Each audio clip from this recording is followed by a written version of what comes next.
the smartest giant in town.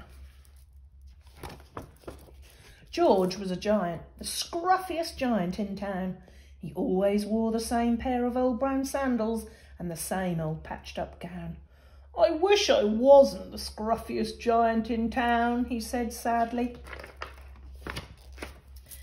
But one day, George noticed a new shop. It was full of smart clothes, so he bought a smart shirt, a smart pair of trousers, a smart belt, a smart stripy tie, some smart socks with diamonds up the sides, and a pair of smart shiny shoes.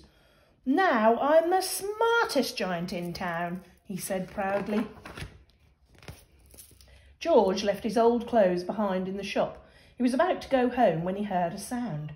On the pavement stood a giraffe who was sniffing sadly. "What's the matter?" asked George.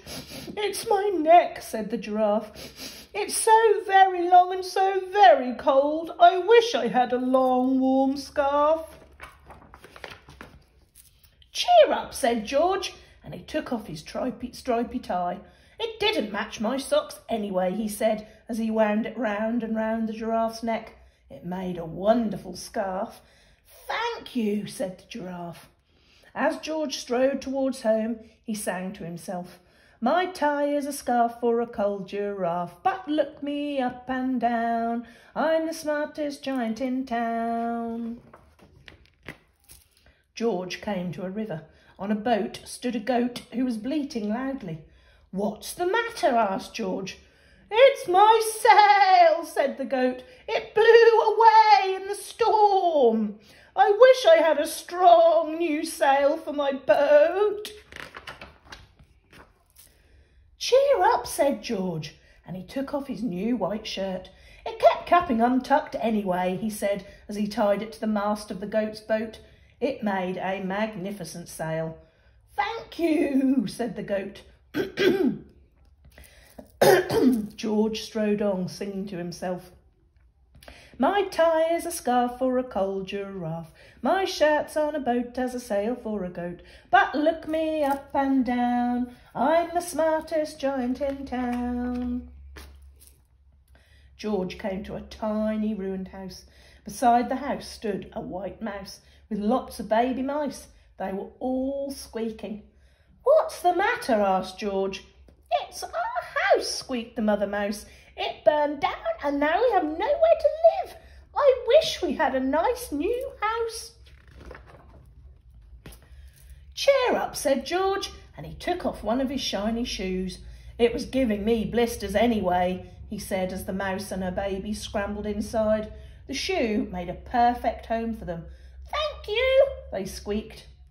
George had to hop along the road now, but he didn't mind. As he hopped, he sang to himself, "My tie is a scarf for a cold giraffe. My shirt's on a boat as a sail for a goat. My shoe is a house for a little white mouse. But look me up and down. I'm the smartest giant in town." George came to a campsite. Beside a tent stood a fox who was crying. "What's the matter?" asked George. "It's my sleeping bag," said Fox. "I dropped it in a puddle. I wish I had a warm, dry sleeping bag." "Cheer up," said George, and he took off one of his socks with diamonds up the sides. "It was tickling my toes anyway," he said, as the fox snuggled into it. It made a very fine sleeping bag. "Thank you," said the fox. George hopped on singing to himself, "My tie is a scarf for a cold giraffe. My shirt's on a boat as a sail for a goat. My shoe is a house for a little white mouse. One of my socks is a bed for a fox. But look me up and down. I'm the smartest giant in town." George came to a big, squelchy bog. Beside the bog stood a dog who was howling. "What's the matter?" asked George. "It's this bog," said the dog. "I need to get across, but I keep getting stuck in the mud. I wish there was a safe, dry path."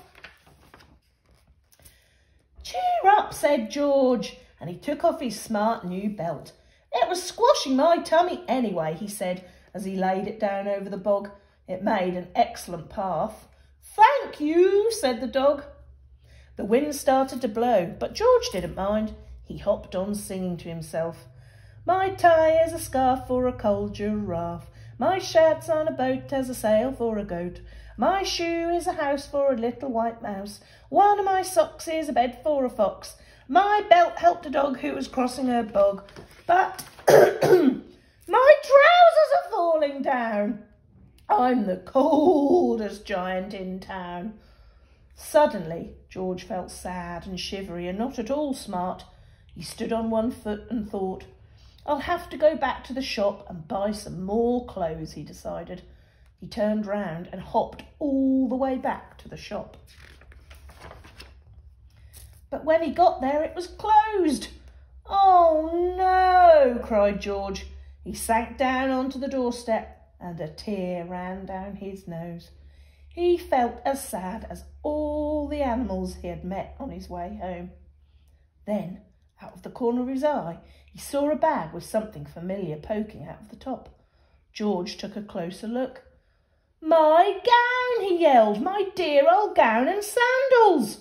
George put them on. They felt wonderfully comfortable. I'm the cosiest giant in town, he cried, and he danced back home along the road. Outside his front door stood all the animals he had helped. They were carrying an enormous present.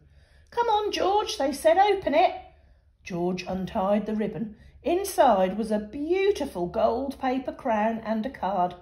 Look inside the card, George, said the animals.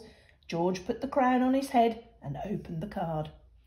Inside it said, your tie is a scarf for a cold giraffe.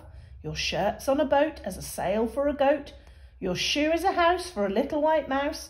One of your socks is a bed for a fox. Your belt helped a dog who was crossing a bog.